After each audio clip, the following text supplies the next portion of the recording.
The following program may contain coarse language, violence, nudity, mature subject matter, or scenes which may not be suitable for all viewers. Viewer discretion is advised. This is the X-Zone Broadcast Network, broadcasting worldwide on broadcast affiliates and satellite program providers, including CNN Broadcast Network, Sirius Satellite Network, Star Media, Good News Radio Network, Angel Broadcast Network, Wiki Broadcast Network, and WPBN TV. For more information on the X-Zone Broadcast Network, visit us at www.xzbn.net.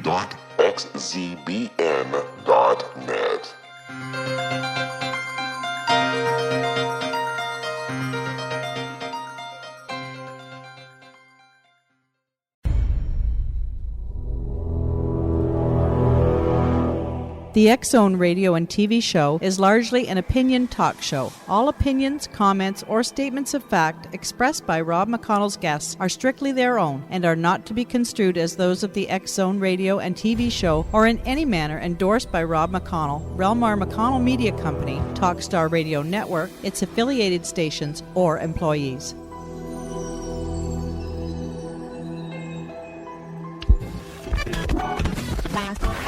All Hit Radio.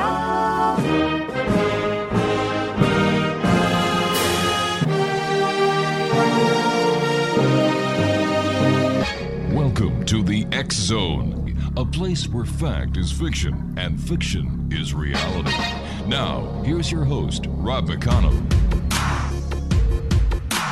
You're so hypnotizing. Could you be the devil? Could you be an angel? Your touch magnetizing. Feels like I am floating. Leaves my body glowing. They say, be afraid.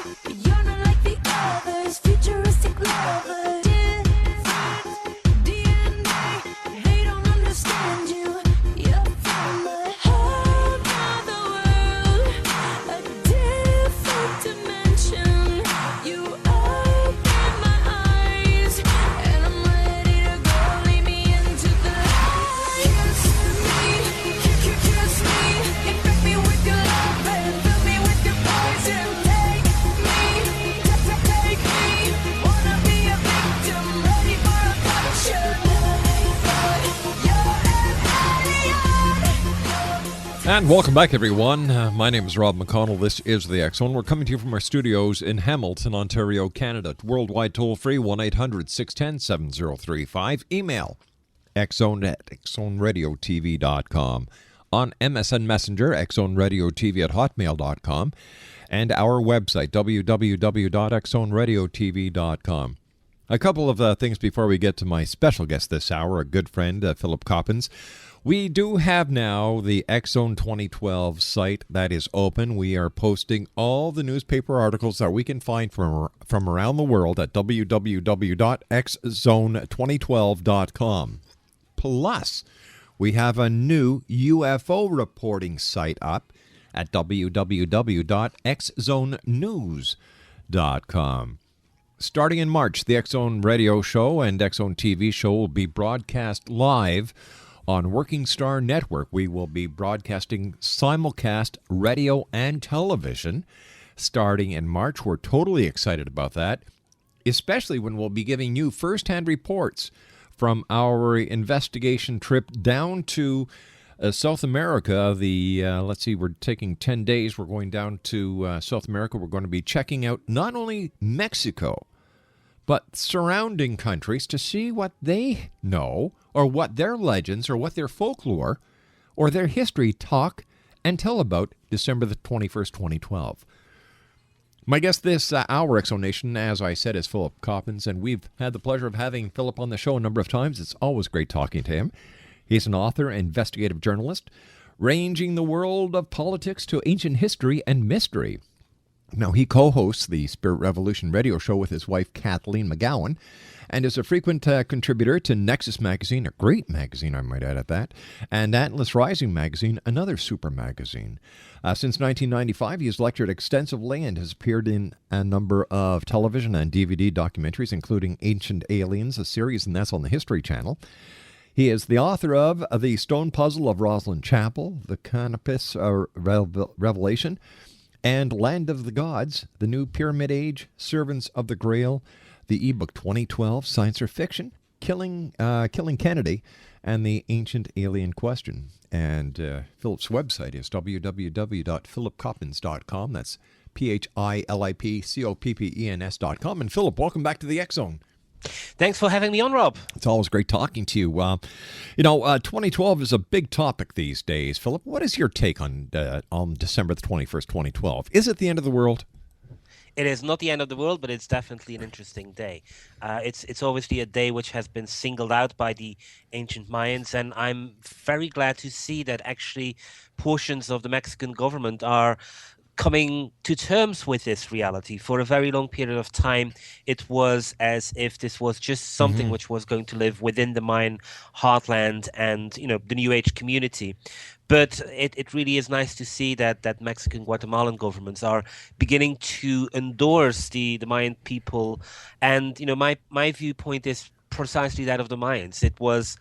it's the long count calendar. It began in 3114, and it got divided into subdivisions of roughly 500 years. At each of these points in time, various rituals were performed, quite often in Chichen Itza, and it is the expectation that these same rituals are going to be done by Mayan people, hopefully in Chichen Itza or elsewhere. And at each moment in time, and this I think is really something which is very different from what the Mayans believe and what we in the Western world have made the 2012 phenomena into, because the Mayans really believe that at these moments in time, the gods make contact with them and they take stock of the preceding era and then decide together with mankind what should really be the focus for the future. And it is said that we live in the fourth sun, which started in 3114 BC, and that all of this 5,000 years of which we have been living in was specifically to do with Philip, spirituality. I hate to do this. We've got to take a 2-minute commercial break. We'll be right back. My name is Rob McConnell. This is the X Zone. Philip and I return.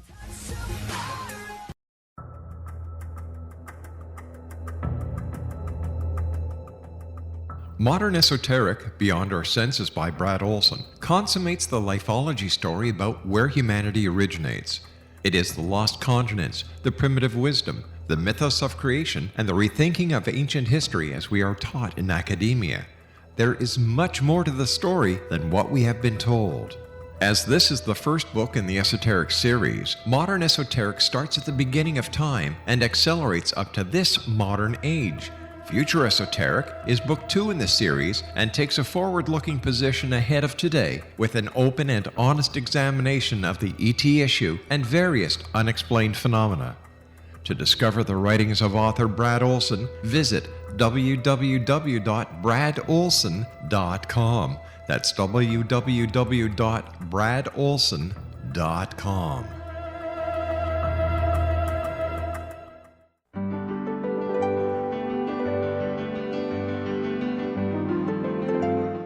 Named one of the world's greatest psychics, Elizabeth Joyce is now giving readings worldwide via Skype.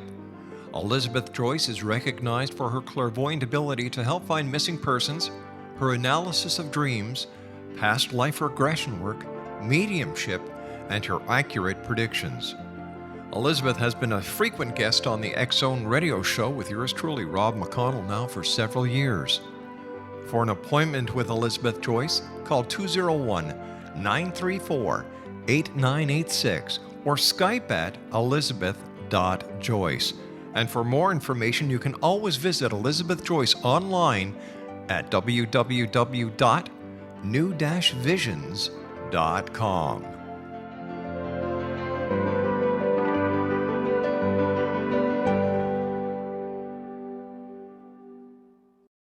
Bring the wind to carry me over, lead me home to my town. Tell me when that breeze is blowing, taking me home to my town.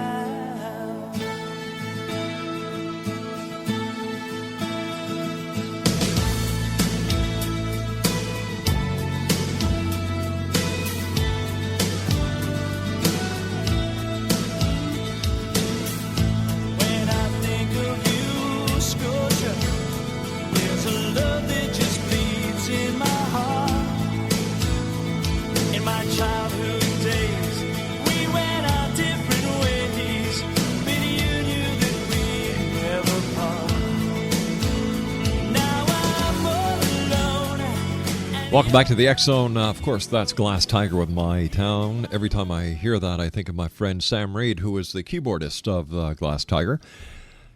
Speaking about friends, Philip Coppens is with us this hour, www.philipcoppens.com. And you and I were talking about December the 25th, 2012, before we went to the break. And it seems that the Mayan people are finally regaining the notice for the great accomplishments that were stifled, taken away from them for so long, Philip. Absolutely, they are, quickly regaining control. When we're looking at the 1980s, the Mayan people were slaughtered. Yes. 200,000 people were killed in Central America, basically through NAFTA agreements, which the United States government basically signed off on and allowed the extremist regimes of Central America to basically commit genocide. And it's something which has really been ill-reported in the Western media, obviously because of the fact that the West was very much involved. Since that period of time, however, the Mayans really have become more and more prominent. A Mayan leader, a woman at that, actually finished third in the Guatemalan presidential elections, I think roughly 12 to 18 months ago. And simply the fact that a Mayan person finished third is something which a few years ago would have simply been impossible. Things like radio stations, which were at one point created to basically put propaganda out to destroy the Mayans and their belief systems, have now been overturned and have become radio stations which are airing the Mayan point of view. So much is happening, and there are people who are actually speaking of a Mayan renaissance, and this is something which is, I think, extraordinary to see, and it is really against this backdrop that I think we need to begin to look at the 2012 phenomena. For a very long period of time, people in the West have been using the 2012 phenomenon as if there is not a single descendant of the Mayans alive, and there are hundreds of thousands of them living specifically in parts of Mexico or Guatemala and various other Central American countries.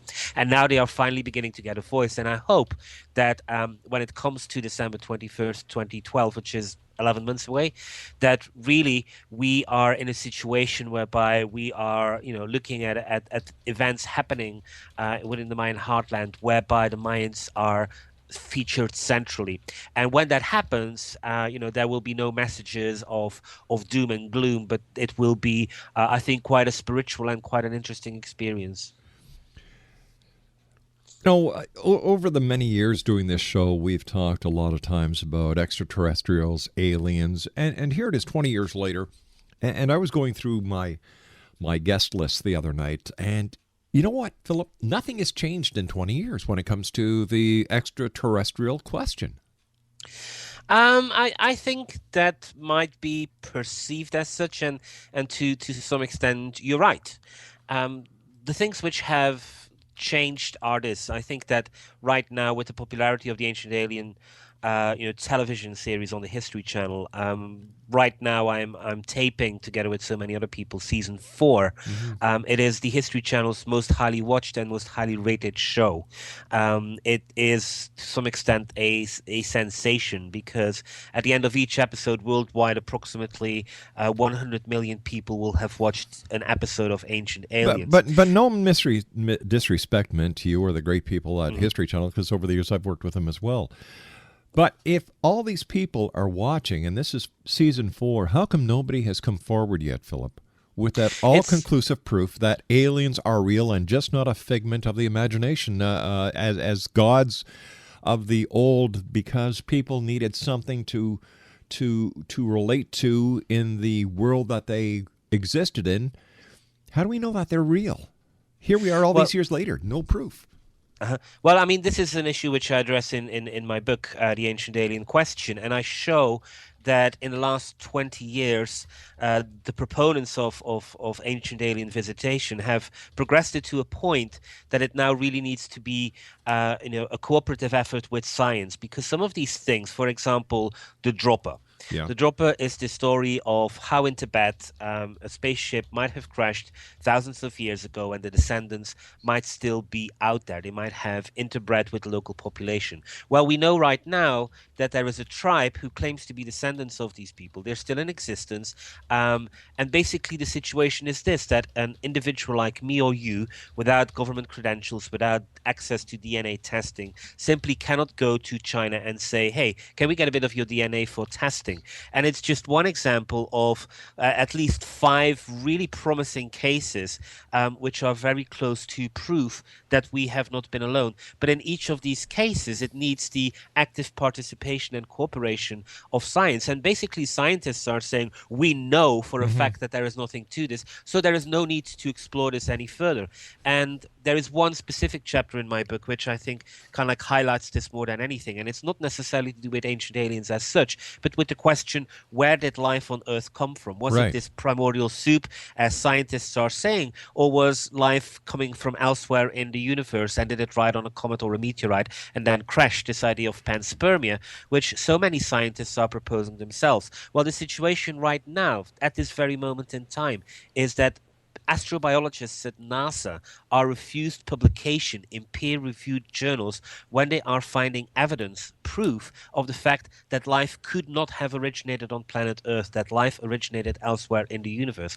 And so what you have is the NASA really having to do science by press release. What NASA scientists are doing is saying, we have studied this, we have concluded this. Various other scientists are in absolute agreement in this, but we cannot publish this in journals of astrobiology because the editors-in-chief there are absolutely refusing to look into this subject matter. People like Chandra Wickramasinghe, who is one of the leaders in this field, has called this a conspiracy of silence, and he's been saying that this conspiracy of silence has been in place since roughly 1982, 1984. And so this is precisely 20, 30 years whereby science as an institution, academics specifically as an institution, are simply not interested. For them, it doesn't exist. They want to make it go away, and they ridicule it. And this is why the elusive proof is really still escaping people.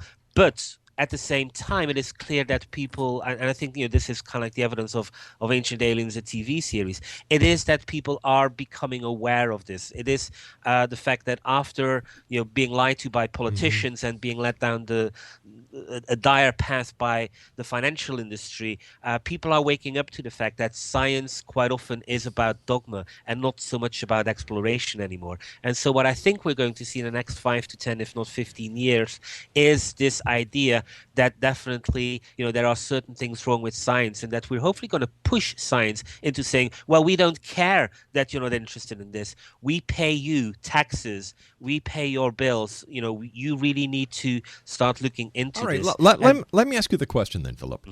If this information is real and that the pseudoscientists are actually on track, what does the established scientific community have to fear from this truth coming out? It's because it is a paradigm upsetting idea. Everything, science at this moment in time fears everything which changes the paradigm. And ancient Egypt is the best example, and I will illustrate it with 2 examples. Sure. One of them is that in the 1980s, the Great Pyramid and the Second Pyramid were subjected to carbon dating. Those carbon dating results showed, that the Second Pyramid was older than the Great Pyramid, and that both of them were roughly 500 years older than their current dating. Since the 1980s, this scientific report, which isn't controversial at all, nobody contests the conclusions, has not been published in a peer-reviewed journal. As a result of this, thousands of Egyptologists worldwide have not had to consider this piece of evidence, and for the last 20 to 30 years, they have continued to pretend that this doesn't exist. And according to the scientific rules of the game which they adhere to, they don't have to, because, hey, guess what? It's not published anywhere. And so nothing has progressed. We know that these pyramids are at least 500 years older, yet everybody is pretending within the scientific community as if it's not. And the duplicity or the two-facedness of science, I think, comes to the front in the following example as well, which is that there is king lists. The 30 dynasties of ancient Egypt come from the king list of Manetho. This begins in roughly 3000, or rather the list of pharaohs begins in 3000 BC. And Egyptologists adhere to this religiously. They say this is correct. This is really the entire chronology of Egypt, which has been based on this. While Manetho himself puts a period of 25,000 years before that. And he says that in origin, Egypt was ruled by the gods like Isis, Osiris, and various other beings, that for a period of time, roughly 6,000 years, there was a rule of the followers of Horus, kind of demigods, and that afterwards it was the rule of the pharaohs. So when you go to a scientist and you say, well, you swear by this king list that, you know, the king list of the pharaohs is completely accurate, so what is your opinion about what else Manetho is saying, specifically that the gods once ruled ancient Egypt, and this 25,000 years ago? They say, well, clearly Manetho invented this, because we all know that there are no gods, and we all know that there are no followers of Horus. And it's something which we let them get away with, and they get away with because they really are in charge of the game. If we are to enter this kind of reasoning in a court of law, they couldn't use this. Manetho's king list would be identified as a piece of evidence, and they would have to argue every bit of evidence, every part of it.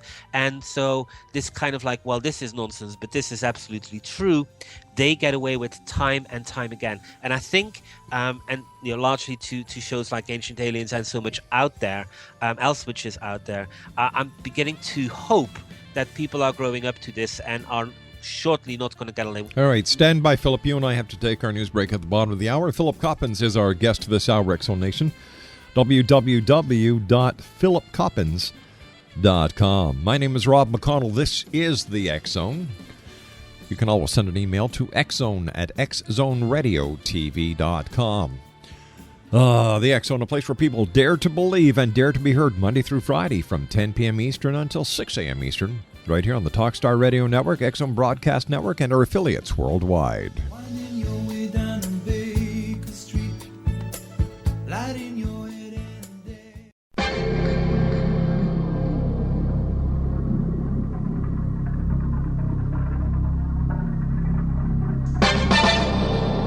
Hi, this is Rob McConnell, just letting you know that the X Chronicles newspaper is now available online at www.xzonebookclub.com. All past editions and current editions of the X Chronicles newspaper are available for 99 cents. That's www.xzonebookclub.com, and that's 99 cents US per edition. And don't forget, the X Zone store is now open as well for all of your X Zone Nation merchandise. www.thexzonestore.com.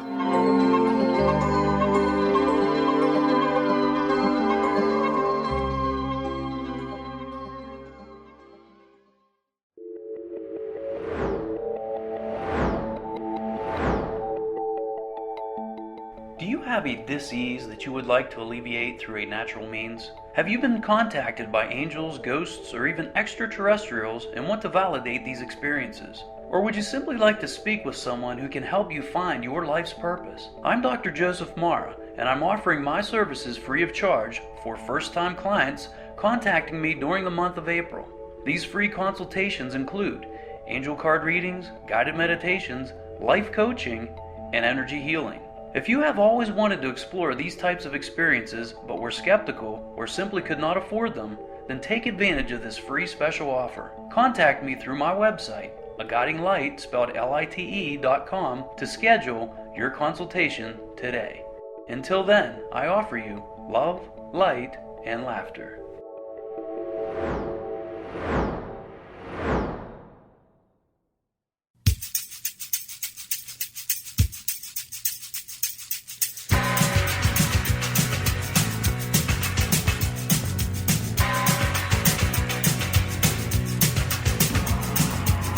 All the old paintings on the tomb, they do the sand dance, don't you know? If they move too quick, they're falling down like a domino. All the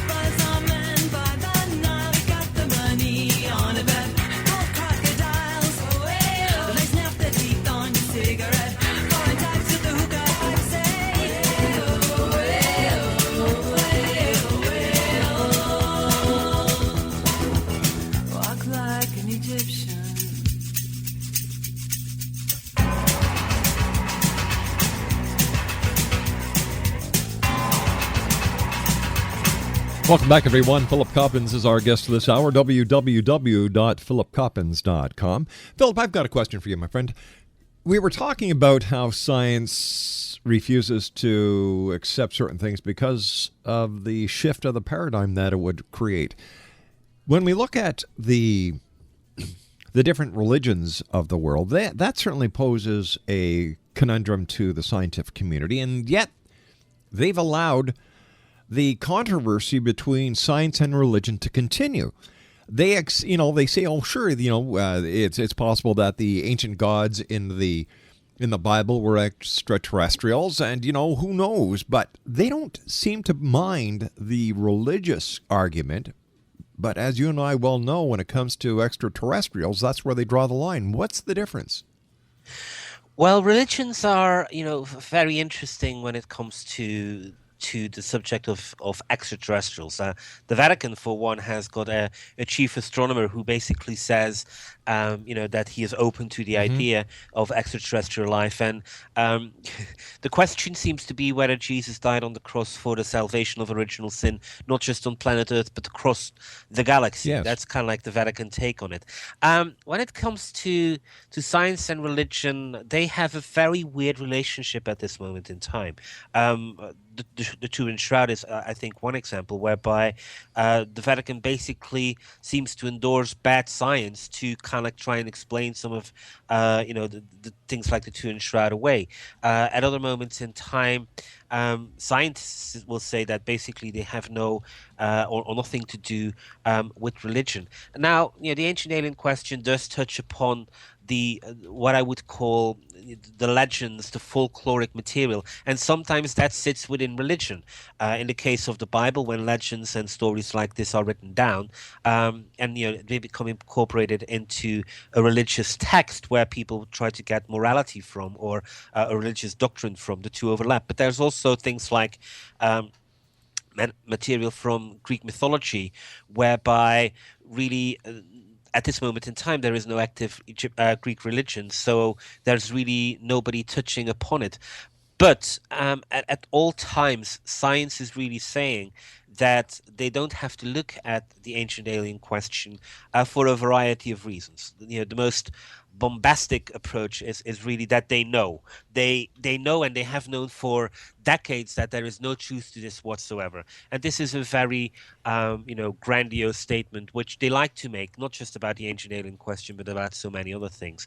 On things like the near-death experience, they actually say that it's a hands-off policy. They feel that life after death is not something which science should look at. They feel that this is just a bailiwick of religion. And I completely disagree with this, because science should be about the exploration.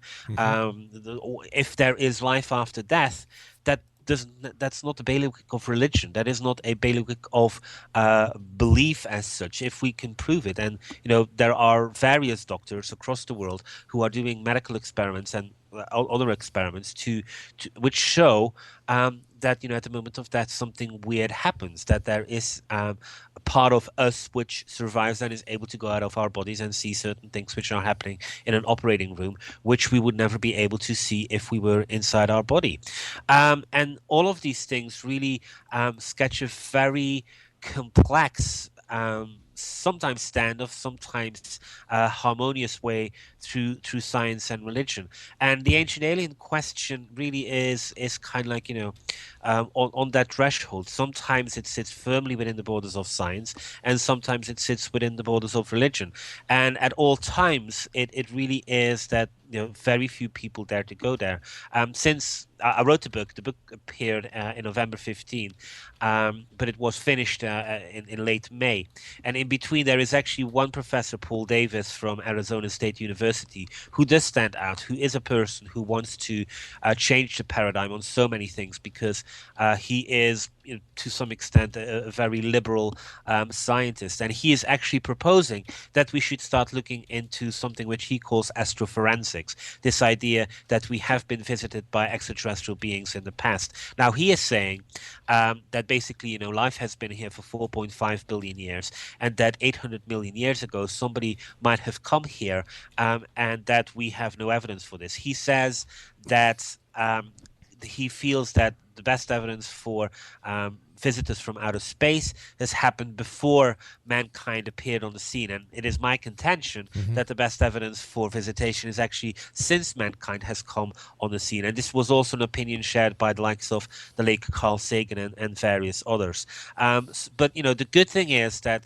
after Carl Sagan died more than a decade ago now, almost 20 years ago, actually, there is finally somebody else out there from within the scientific community who is trying to get this debatable, and the future will tell how successful he is. Right now, the only success he's had is that he's been able to publish this report within a journal he is the editor of himself, and we will see whether over the next few months or years some of his colleagues are going to take him up on the invitation, or whether they are going to pretend that it never happened.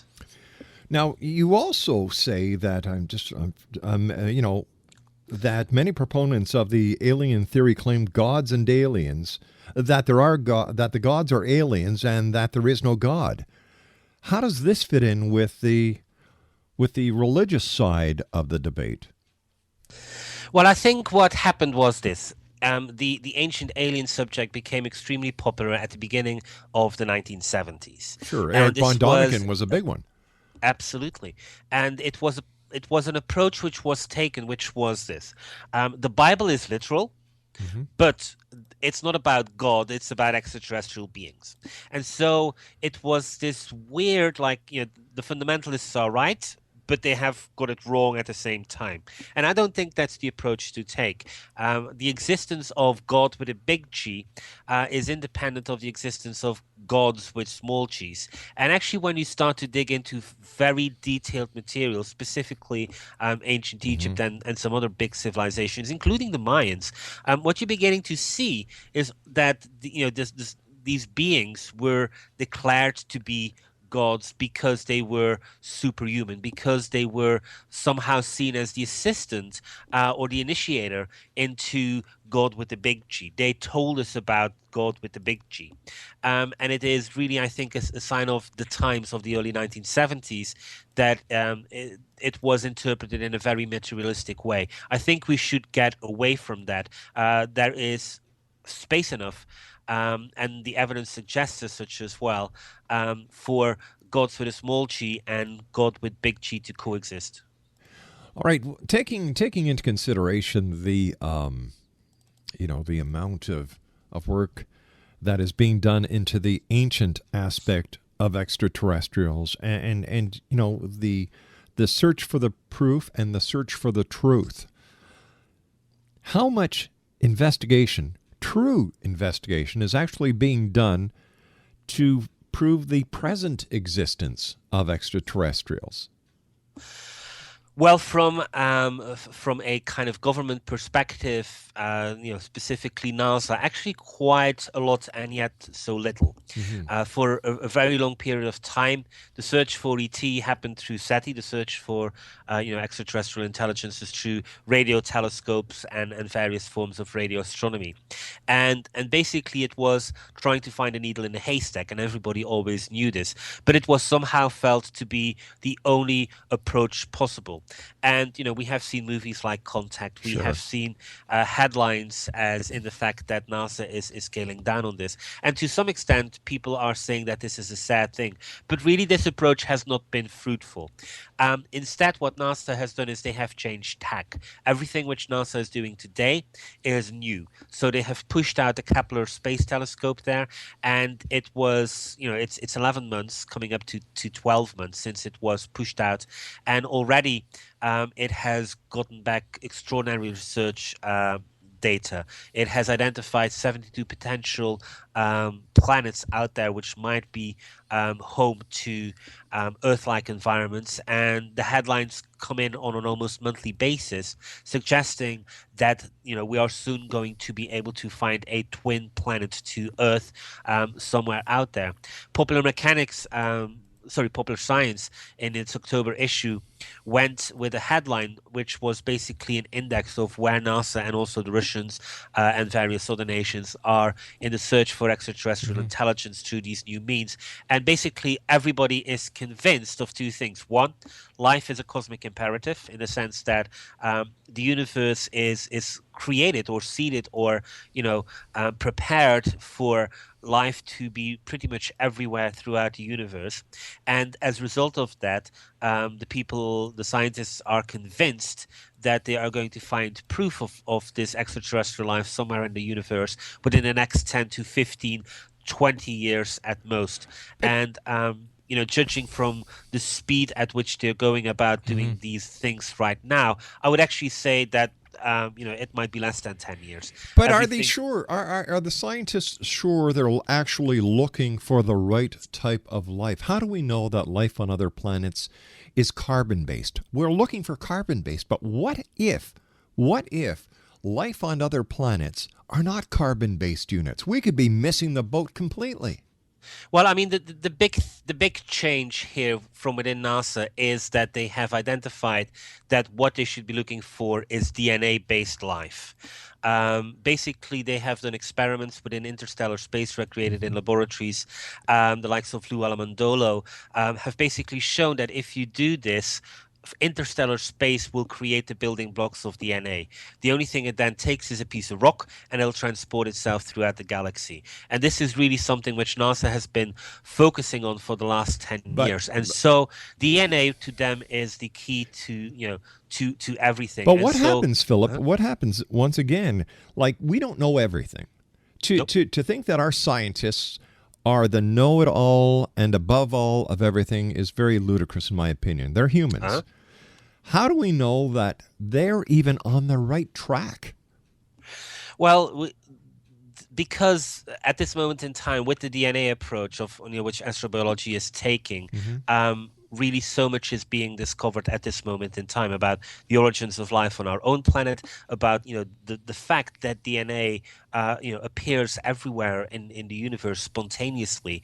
Now, does that mean that DNA is going to be the only kind of life out there in the universe? That's a big question mark, and that might be a century, if not 1,000 years from now, before we are going to able to be answering this question. But right now, it's all about finding life out there, and it's about getting the best chances. And the best approach of finding life out there is by the approach which they're taking right now, which is looking for DNA-based life, which means looking for environments where DNA can thrive. And that is basically where the Kepler telescopes comes in. But again, is this an all-encompassing approach? No. But isn't DNA, up until now, only believed to exist in carbon-based units? Absolutely. So once again, I go back to my argument. What happens if life elsewhere in the universe is silicone-based? We'll miss it.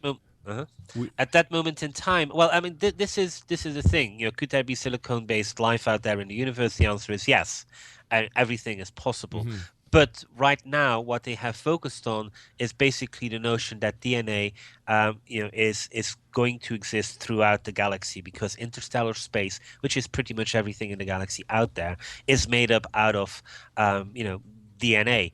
And so for life to be found elsewhere in the universe, the biggest chances of that being found out is through, looking for the conditions through where DNA-based life is going to be at. At the same time, what is also happening is that there's a radical reinterpretation of Mars material.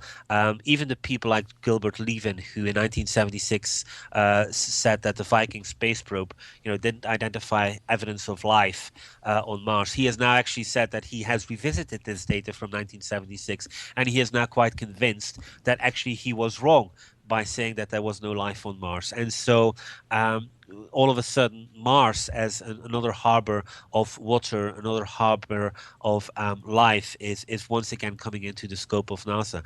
And, again, NASA, even though NASA obviously is filled with scientists, they are working in a completely different atmosphere from so much elsewhere of science. And I think, as much dislike we quite often heap upon NASA or the governments, what is really happening with NASA at this moment in time is really interesting and really progressive. But once again, all I'm saying, Philip, is that we may be looking totally in the wrong direction, because what we're doing is we're basing everything that we're looking for in the universe on what we know. We're looking at DNA. We're looking for DNA that matches our DNA. This is where SETI went wrong, because they're looking for signals that we recognize. They weren't looking for signals that were not recognizable.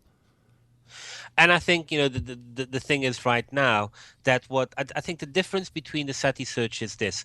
With SETI, we had no idea what we were looking for.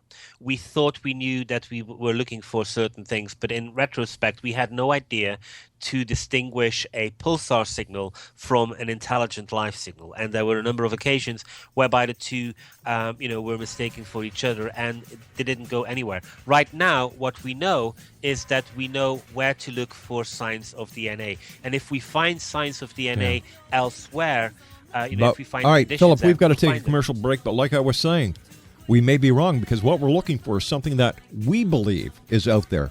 It may not be out there. We'll be back on the other side of this commercial break as the X Zone continues, right here from our studios in Hamilton, Ontario, Canada. My name is Rob McConnell. Philip Coppens is our guest. www.philipcoppens.com. Walk like an Egyptian.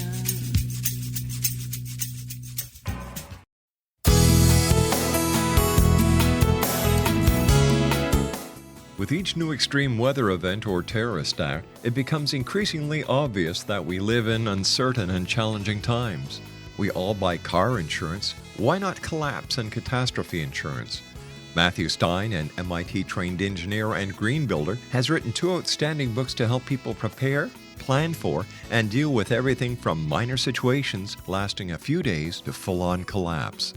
Matt's first book, When Technology Fails, is a manual for self-reliance, sustainable living, and surviving the long emergency. This massive book covers the gamut from first aid and emergency preparedness to alternative healing, renewable energy, primitive living skills, and 18th century technologies that could be critical to your comfort and survival in a long-lasting crisis. Matt's second book, When Disaster Strikes, is a comprehensive emergency preparedness handbook and survival guide. When Disaster Strikes is an essential item for every family's go bag. Both books are available at all usual sources.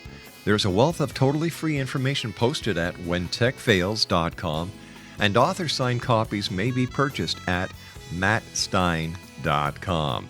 That's www.whentechfails.com and www.mattstein.com.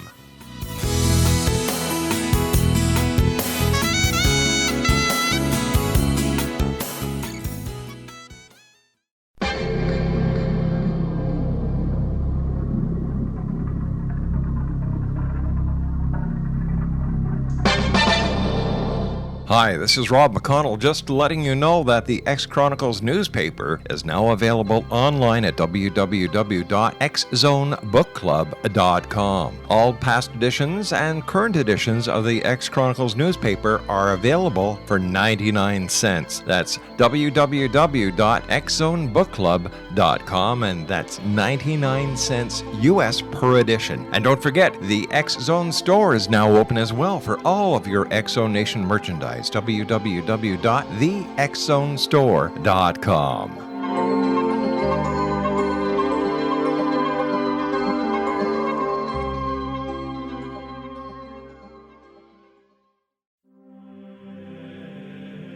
Rob McConnell here, presenting an overview for Nicholas Paul Jennings, author of a fascinating book, Amen. It presents facts revealed by Egyptologists, facts that enable us to understand why Amen is the beginning of creation of God. It provides recommendations for religious leaders of the major religions to unify their beliefs and teach the Word of God. Love one another. Amen informs people how mankind conceived God. It was the Egyptians that developed the concepts of a soul, a hereafter, and Son of God. And finally, after the worship of many gods, they conceived the belief in one universal God, the maker of all there is. For more information, visit www.futureofgodamen.com. That's www.futureofgodamen.com. philipcoppens.com.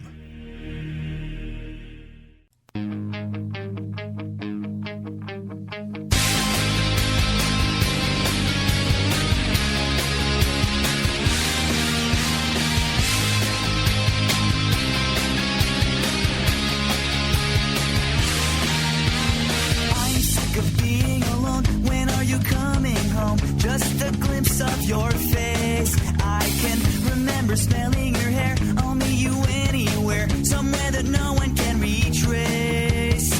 Somewhere where no one will know our faces. She has two arms to hold me and four legs to wrap around me. She's not your typical girlfriend. She's my alien.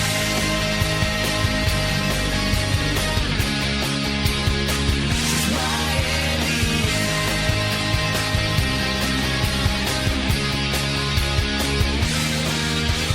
She knows when something is wrong, when something doesn't belong. She can read in my mind, and she can be assured that with me. Philip Coppens is our special guest, and Philip, it's always such a great pleasure talking to you. Philip's website is www.philipcoppens.com.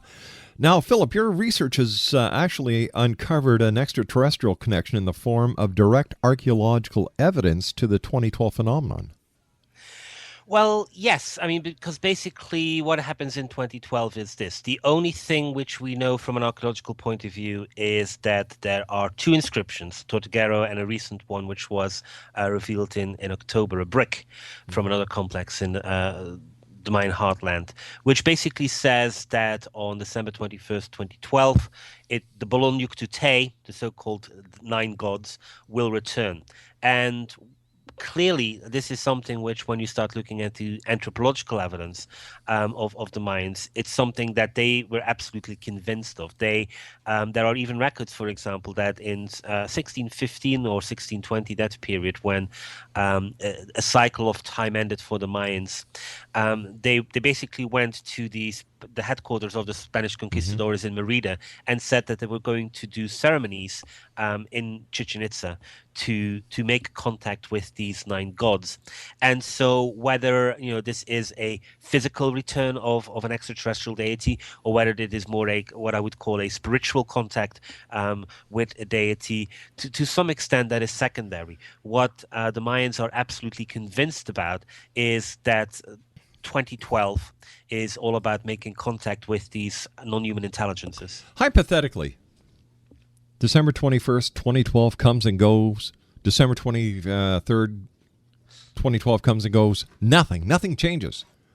What happens? What happens to those people within the pseudosciences who have been talking about the changes that the galactic alignment are going to bring, the return of the gods, as talked about by the Mayans? How much of a damage, and what kind of damage control will there be needed before anybody takes ufology or any pseudoscience seriously in the future?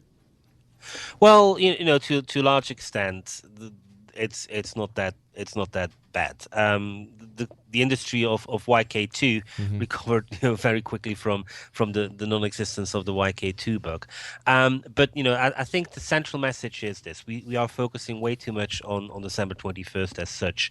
The Mayans themselves have always said that the period 20 years before and 20 years after are very interesting times to live in. And let's go back to the world of 1993 and see All right, how Philip, much has changed. we've got 30 seconds. So, look at the world of 1993 and see how much has changed. And I think, the prophecy of the Mayans that we live in interesting times are absolutely true. We have become a global village. And I think that is really the message of 2012. We are a global village. Whoa. That kind of came on loud. Philip, I want to thank you so much for joining us. Always a great pleasure. We'll have to have you back on in the near future to continue this very interesting conversation. Exonation, Philip Coppens has been my guest this hour. www.philipcoppens.com. I'll be back on the other side of this commercial break with the news at 6.5 minutes past the hour as the X Zone continues with yours truly, Rob McConnell, from where? Right here, our studios in Hamilton, Ontario, Canada. I'll be back on the other side. Don't go away.